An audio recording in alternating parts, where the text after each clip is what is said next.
지방선거 예비후보자의 범죄 전력 문제, 지난 보도를 통해 전해드렸는데요.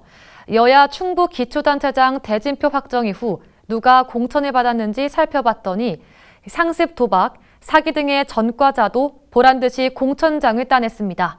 과연 유권자들은 어떻게 바라볼까요? 유소라 기자가 보도합니다.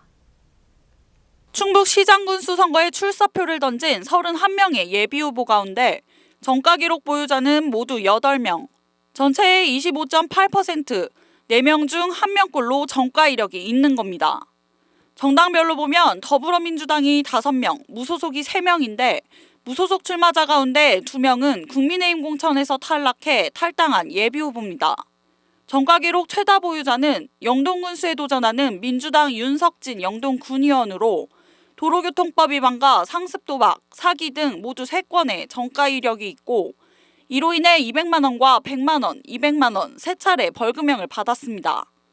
괴산군수 선거에 출마한 민주당 이차영 예비후보는 술을 마신 채 운전대를 잡았다가 도로교통법 위반으로 벌금 150만 원을, 경쟁주자인 무소속 이준경 예비후보 역시 2차례 도로교통법 위반으로 각각 벌금 100만 원씩의 처분을 받았습니다.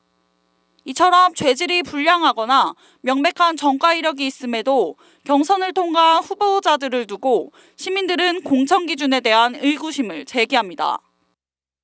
먼지 털어서 이렇게 안 넣은 사람 없잖아요. 근데 저희도 그냥 한 국민으로서 이제 안 됐으면 좋겠어요, 그냥.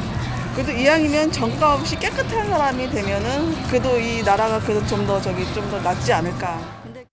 충주시장에 도전장을 낸 민주당 우건도 전 시장은 공직선거법 위반과 위계 공무집행방해로 각각 벌금 700만 원을 처분받은 전력이 있고 무소속 김달성 제천시장 후보는 국가보안법 위반 등 정과 2범입니다.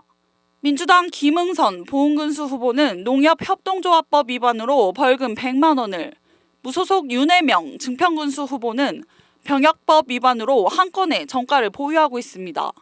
청주시장 후보인 민주당 송재봉 전 청와대 행정관은 국가보안법 위반 혐의로 2번에 걸쳐 징역 1년 6월에 집행유예 3년, 징역 6월에 자격정지 6월 처분을 받았습니다. 현행 공직선거법에 따르면 후보자에게 벌금형 100만 원 이상의 정가 기록만 제출하도록 하고 있는데 실제 정가자 수나 정가 건수가 더 많을 수도 있는 상황. 선거 때마다 반복되는 후보자들의 정가 논란에 유권자들의 시선은 싸늘하기만 합니다. 상당히 안타까운 일이라고 생각을 합니다. 공직자로서 출마를 하시는 분이 그런 정가가 있다는 것은 평범한 저희 시민으로서는 상당히 안타까운 일일 수밖에 없죠. 정말 충북 도민을 사랑한다면 이렇게 나오실 수도 있다고 생각하는데 아무래도 이게 저희한테 보여지는 거니까 아무래도 좀 그렇지 않나 그렇게 생각이 됩니다.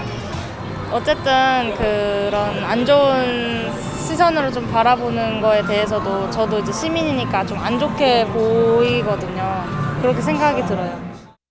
개혁을 강조했던 여야 정당의 공천 방침이 무색하게 정가 보유자들이 단체장 선거 본선에 줄줄이 진출하면서 이번 선거에서도 판단은 유권자의 몫으로 남았습니다. HCN 뉴스 유소라입니다.